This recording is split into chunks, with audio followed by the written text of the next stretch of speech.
大家好哈，现在还是目前的妞的大年初二，但是在北京那边大家已经是大年初三了哈。这个新闻呢很有意思，今天我刚看到。这个呢是来自于美国的 CBS 新闻哈，是昨天的新闻。然后这个标题我已经给大家翻译出来了，因为这个后面呢有一段非常长的视频，大家也能看见那个图里面有一段视频。我把这个视频整个翻译了一遍，因为实在我不知道删减哪儿，确实都挺重要的，大家自己看一下吧。这个视频比较长，所以我就不耽误大家时间了。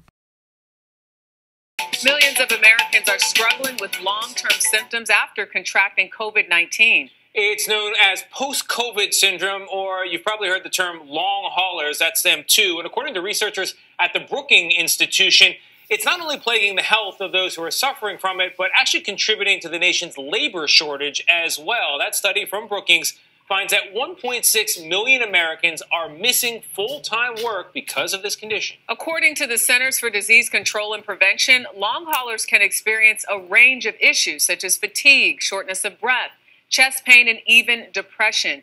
People with pre-existing conditions can face even more debilitating symptoms. Health experts say it is unclear what causes it. Charlie McCone suffers from post-COVID syndrome, and in fact, he's had COVID not once but twice. He's featured in a recent CBS News article by Money Watch reporter Amy Peakey. It's called Living and Working with Long COVID, and he compares himself to a cell phone battery that is constantly dying. Charlie McCone joins us now to discuss his condition. So, Charlie, that's a heck of a metaphor there, a cell phone battery that is constantly dying. Tell us what it is like to suffer from this condition. And also, I am curious, do you feel you are sufficiently recognized by the medical community? When you report these symptoms, is it something that doctors can isolate or test for and then treat? No, and those are all good questions. But, basically, I just turned 32, and I've been sick with long COVID from a mild infection my entire 30s. And I'm at a point now where I'm severely disabled. I'm housebound. I need people to take care of me for my daily activities. I can no longer work. And I used to be somebody who was biking 10 miles a day, running 10 miles a week, and working full-time. I was in the prime of my life. And right now, we know this is happening to 10 to 30% of folks who are catching this virus. That's now been replicated in over 81 different studies in 20 countries across the world. Dr. Fauci has just acknowledged it. And it's still not clear that the public is aware that this is a possible outcome for them if they get sick. And so it's very critical that we start measuring this pandemic, not in just hospitalizations and deaths, but also in disability, because as you've just mentioned, it's going to have an enormous impact on the workforce, and it already is. And as far as the medical community, they are still considering this a mystery, and I feel like they have been preoccupied with acute illness.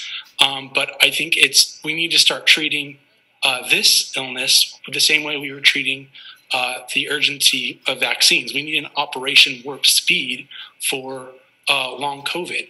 People weren't afraid to get polio necessarily because they thought they were going to die. They didn't want to be disabled by it.